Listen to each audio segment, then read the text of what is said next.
શ્રી ગણેશાય નમઃ। મિત્રો, આપ જોઈ રહ્યા છો યુટ્યુબ આપણી ચેનલ આવો સત્સંગમાં આપ સૌનું સ્વાગત છે। મિત્રો, આ વિડીયોમાં આપણે જાણશું 22 જાન્યુઆરી 2024 સોમવારના દિવસે અયોધ્યામાં શ્રી રામ મંદિરનું નિર્માણ થવા જઈ રહ્યું અને ત્યાં શ્રી રામજીની પ્રાણ પ્રતિષ્ઠા ઉત્સવ થવા જઈ રહ્યો છે તે વિશેની માહિતી આપણે આ વિડીયોમાં જાણીશું। જો આપને આ વિડીયો પસંદ આવે તો લાઈક કરજો, શેર કરજો। આપ આ ચેનલ પહેલી વખત જોઈ રહ્યા છો તો સબસ્ક્રાઈબ કરી લેજો, જેથી આવનાર નવા વિડીયોની માહિતી આપ સુધી તુરંત પહોંચી શકે। ધન્યવાદ। શ્રી રામ જય રામ જય જય રામ, રઘુપતિ રાઘવ રાજા રામ, પતિત પાવન સીતારામ। બોલો ભક્ત વત્સલ ભગવાન શ્રી રામચંદ્રજીની જય। મિત્રો, સરયુ નદીના કિનારે હનુમાનમઢી અયોધ્યામાં શ્રી રામ મંદિર નિર્માણમાં શ્રી વડાપ્રધાન સહિત દેશભરના અનેક હસ્તીઓ લાવો લેશે। 22 જાન્યુઆરી પ્રાણ પ્રતિષ્ઠા મહોત્સવની જાણકારી પહેલાં આપણે એ જાણી લઈએ કે શ્રી રામ મંદિરના નિર્માણ માટે ભવિષ્યવાણી કરનાર 33 વર્ષ પહેલાં ઉત્તર પ્રદેશના દેવરહા બાબાએ કરેલી હતી એ આજે સત્ય થયેલ છે। શ્રી રામ મંદિરની ડિઝાઇન શ્રી ચંદ્રકાંત સોમપુરા અને એમની 15મી પેઢીએ તૈયાર કરેલ છે। શ્રી રામ મંદિરનું નિર્માણ 70 એકર જમીનમાં થયેલ છે, જેમાં રામ મંદિર 2.5 એકરમાં બનાવેલ છે। આ નિર્માણ પાછળ ખર્ચ લગભગ 30,923 કરોડનો થશે। આ રામ મંદિરનું નિર્માણ જે થવા જઈ રહ્યું છે તે મોટા પટાંગણમાં થવા જઈ રહ્યું છે। આ મંદિરનું નિર્માણ 70 એકર જમીનમાં અડધા ભાગમાં કરવામાં આવ્યું છે। મંદિરની ઊંચાઈ 162 ફૂટ હશે। સમગ્ર મંદિરના પરિસરમાં 6 થી વધુ મંદિરો બનાવવામાં આવ્યા છે, જેમાં ઋષિ વાલ્મીકી, સબરી, જટાયુ, સીતાજી, ગણેશજી, લક્ષ્મણજીના પણ મંદિર છે। મંદિરની ડિઝાઇન એ રીતે છે જેમાં સૂર્યનું પહેલું કિરણ શ્રી રામલલ્લાની મૂર્તિ પર પડશે, જેમાં 392 સ્તંભો અને 44 દરવાજાની ખાસિયત છે। રામ મંદિરનો મેઇન દરવાજો છે તે સિંહદ્વાર તરીકે ઓળખવામાં આવશે। આ મંદિર નાગર શૈલીમાં બનાવેલ 235 ફૂટ પહોળું અને 360 ફૂટ લાંબુ અને 161 ફૂટ ઊંચું। રામ મંદિરની 2 મુખ્ય ઇમારત રાજસ્થાનના વિખ્યાત બંસી પર્વતના રેતીના પથ્થરમાંથી બનાવેલ છે। આ મંદિરના નિર્માણમાં જે લાકડીનો ઉપયોગ કરવામાં આવ્યો છે તેમની 1000 વર્ષની ગેરંટી આપેલ છે। મંદિરના પૂર્વ ભાગમાં સેન્ડસ્ટોનનો બનેલો ગેટ પણ મૂકવામાં આવેલ છે અને 2 માળનું પરિક્રમા રોડ પણ બનાવેલ છે। મંદિરની ઉંમર અર્થાત આયુષ્ય 1000 વર્ષ થાય તે માટે કાર્યકારી સંસ્થાના એન્જિનિયરો દ્વારા તમામ વૈજ્ઞાનિક પદ્ધતિનો ઉપયોગ કરવામાં આવેલ છે અને સમય પર સલાહ પણ લેવામાં આવશે। બંસી પહાડપુરના ગુલાબી પથ્થરથી મંદિરનું નિર્માણ થયેલ છે।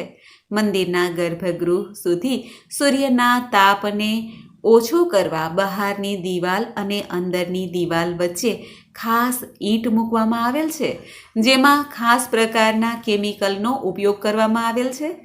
જે ઈંટો ચંડીગઢથી મંગાવવામાં આવેલ છે, જેના હિસાબે ગર્ભગૃહમાં ઠંડક રહે અને ઈંટની પકડ માટે તાંબાના તારનો ઉપયોગ પણ કરવામાં આવેલ છે।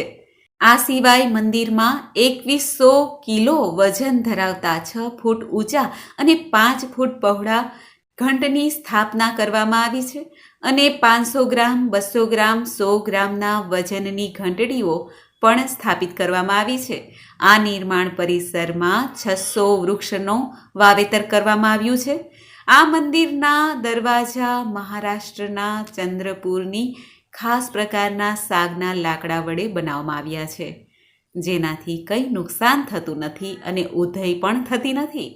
અયોધ્યા નિર્માણને આધીન રામ મંદિર માટે 7 નંગ ધ્વજદંડ અમદાવાદ ગોતા સ્થિત ફેક્ટરીમાં તૈયાર કરવામાં આવ્યા છે, જેમાં મુખ્ય ધ્વજદંડ 5500 કિલોનો 44 ફૂટ ઊંચો, જેમાં 19 પર્વ અને 20 રીંગ નાગર શૈલીના આધારે ડિઝાઇન કરવામાં આવી છે। બીજા ધ્વજદંડ 6 નંગ જે 20 ફૂટના અને 700 કિલોગ્રામ વજનના છે, જેમાં 9 પર્વ અને 10 રીંગ નાગર શૈલીની ડિઝાઇન પ્રમાણે છે. તેના દરવાજા, બારી પરના પિત્તળના બીજા પાર્ટ પણ તેમણે તૈયાર કર્યા છે. ગર્ભગૃહનો મેઇન દરવાજો અને શિખર સોનાના વરખનું છે. સરયુ નદીના તટ પર શ્રી રામજીની ભવ્ય મૂર્તિના દર્શન થાય છે, જે 825 ફૂટ ઊંચી પ્રતિમા, અને આ મૂર્તિનું નિર્માણ હરિયાણા માનેસરમાં થયું છે. આ કામ મૂર્તિકાર નરેન્દ્ર કુમાવતે કરેલું છે. આ મૂર્તિ પંચધાતુમાંથી 3000 કરોડની તૈયાર કરેલ છે. રામઘાટ પર ત્રેતાયુગ જેવા 21 ફૂટના વિશાળ દશરથ દીપ પ્રગટાવવામાં આવશે, કારણ કે ત્રેતાયુગમાં શ્રી રામચંદ્રજી રામઘાટ પર તુલસી વાડીમાં પૂજાપાઠ કરવા આવતા હતા. દીપકનો વ્યાસ છે તે 28 મીટર સુધીનો રહેશે, અને આ દીપક ગિનીસ બુક ઓફ વર્લ્ડ રેકોર્ડમાં સ્થાપના મેળવશે. આ દીપકમાં 4 ધામની માટી તથા પવિત્ર નદીના જળ ભેગા કરી દીપ તૈયાર કરેલ છે, જેમાં દિવેટ 125 કિલોગ્રામ રૂમાંથી બનાવવામાં આવી છે. તેનો ખર્ચ લગભગ 7.5 કરોડનો થાય છે. તેમને સૂકવવા માટે કલકત્તાથી મશીન મંગાવવામાં આવેલ છે. વડોદરાથી શ્રી રામ મંદિરના નિર્માણમાં 3 ભેટ મોકલવામાં આવી છે. પહેલી છે 1100 કિલોગ્રામનો સ્ટીલનો કલર કરેલ દીવો. બીજી ભેટ છે 108 ફૂટની 300 કિલોગ્રામની અગરબત્તી. ત્રીજી ભેટ છે પિત્તળની તકતીઓ ગોપાલક સમાજ વડોદરા દ્વારા મોકલાવવામાં આવી છે.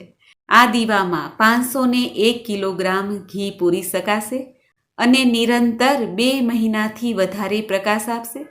અગરબત્તીમાં ગુગળ, કોપરાની છીણ છે, જવ, 250 કિલોગ્રામ તલ, ગાયનું શુદ્ધ ઘી, ગીર ગાયનો છાણનો પાવડર અને હવન સામગ્રી મેળવવામાં આવી છે. આવી સુગંધી ધૂપબત્તી તૈયાર કરવામાં આવી છે. હવે આપણે જાણીએ કે સુપ્રીમ કોર્ટના ઐતિહાસિક ચુકાદા બાદ કોર્ટના નિર્દેશ પર કેન્દ્ર સરકારે શ્રી રામ જન્મભૂમિ તીર્થ ક્ષેત્ર ટ્રસ્ટની રચના કરી. આ ટ્રસ્ટ શ્રી રામ મંદિરની નિર્માણની સંપૂર્ણ જવાબદારી સંભાળેલ છે.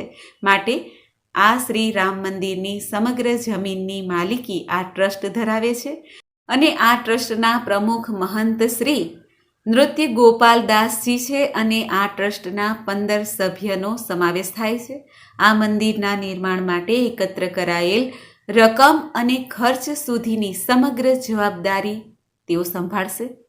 હાલમાં રામ મંદિરના મુખ્ય પૂજારી સત્યેન્દ્ર વ્યાસ છે. ગર્ભગૃહમાં પ્રાણ પ્રતિષ્ઠાનું મુહૂર્ત 22 જાન્યુઆરી 2024 સોમવારના દિવસે રહેશે, જે 84 સેકન્ડનું હશે.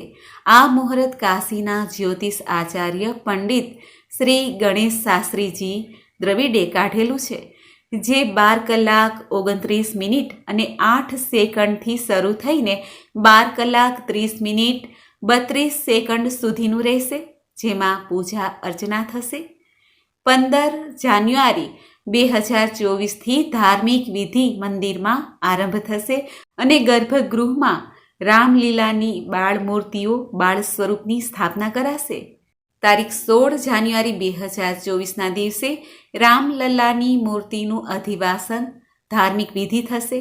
17 જાન્યુઆરી 2024ના દિવસે શ્રી રામલલ્લા નગરચર્યાએ નીકળશે. સરઘસ નીકળશે, ત્યારબાદ પ્રાણ પ્રતિષ્ઠા વિધિ શરૂ થશે.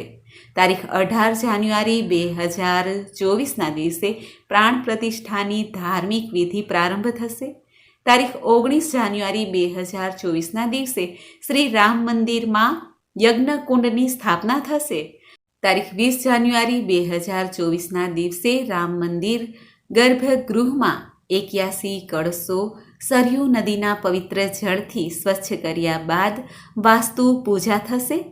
તારીખ 21 જાન્યુઆરી 2024ના દિવસે સર્વે તીર્થસ્થાનના 125 કળશ પવિત્ર જળથી રામલલ્લાના સ્નાનની વિધિ ચાલશે, જેમાં 155 દેશની નદીનું જળ મળશે. 22 જાન્યુઆરી 2024 મધ્યાહનમાં મૃગશિરા નક્ષત્રમાં રામલલ્લાની પ્રાણ પ્રતિષ્ઠા મુખ્ય યજમાન શ્રી નરેન્દ્રભાઈ મોદી દ્વારા થશે. તારીખ 24 જાન્યુઆરી 2024થી પબ્લિક માટે, ભક્તો માટે દર્શન ખુલ્લા મુકાશે. હાલ શ્રી રામજી મંદિરના નિર્માણ પ્રસંગનું અનુલક્ષીને અયોધ્યામાં મોટું પાર્કિંગ, 6 ટ્યુબવેલ, રસોડું તથા 10 પથારીની હોસ્પિટલ જેવી આવશ્યક સુવિધાઓ ધરાવતી ટેન્ટ સિટીની ગોઠવણી પણ કરવામાં આવી છે. રામ જન્મભૂમિ ટ્રસ્ટે રામલલ્લાની પ્રાણ પ્રતિષ્ઠા સમારોહમાં 7,000 અતિથિને આમંત્રણ આપેલ છે, જેમાં 3,000 વીઆઈપી અને 4,000 સંતોનો સમાવેશ થાય છે. આ રીતે શ્રી રામ જન્મભૂમિ અયોધ્યામાં શ્રી રામલલ્લાની પ્રાણ પ્રતિષ્ઠા મુહૂર્ત ઉજવણી કરવામાં આવી છે.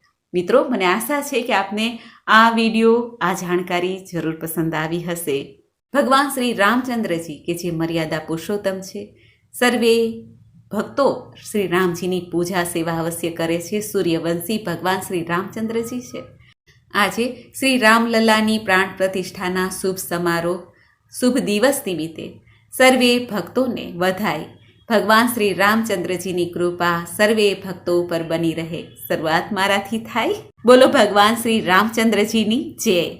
ઓમ આપદામ હર્તારમ દાતારમ સર્વ સંપદામ લોકાભિરામમ શ્રી રામ ભૂયો ભૂયો નમામ્ય અહમ શ્રી રામાય રામભદ્રાય શ્રી રામચંદ્રાય વેદસે રઘુનાથાય નાથાય સીતાયા પતયે નમઃ. બોલો ભગવાન શ્રી રામચંદ્રજીની જય. અયોધ્યાના નાથની જય. દશરથ નંદન કૌશલ્યાના લાલજીની જય. સીતાપતિની જય. મર્યાદા પુરુષોત્તમની જય. મિત્રો, મને સાંભળવા માટે ધન્યવાદ. આપ સૌને મારા જય શ્રી કૃષ્ણ.